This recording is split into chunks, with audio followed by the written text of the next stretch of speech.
ஆனால் சிபிஐ விசாரணையில் பொள்ளாச்சி சம்பவம் முழுவதுமே அதிமுக பிரமுகர்களால் தான் நடத்தப்பட்டது தெளிவாக சொல்லிடுறாங்க.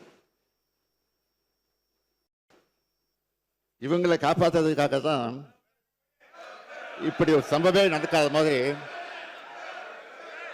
நீங்க பேசுறது கேட்டுதான்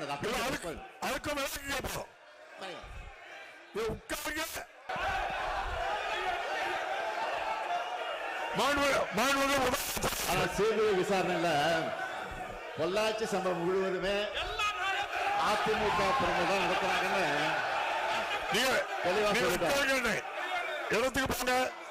இவங்களை காப்பாற்றுறதுக்காகத்தான் இப்படி ஒரு சம்பவமே நடக்காத மாதிரி அந்த அதிமுக அரசு ஒரு பெரிய நாடகமே ஆடிச்சு. இதனாலதான் நான் போய் சொன்னேன், பொல்லாத ஆட்சிக்கு சாட்சியே பொள்ளாச்சி தான் அப்படின்னு சொன்னேன். இப்படி பெண்களுக்கு எதிரான ஆட்சி நடத்திய சாருங்கெல்லாம் இப்போ பேட்ஜ் அணிஞ்சிக்கிட்டு வந்து உட்காடுறாங்க. இப்போ பேட்ஜ் அணிஞ்சிக்கிட்டு உட்கார்ந்து மட்டும் போயிட்டாங்க பாதியில்.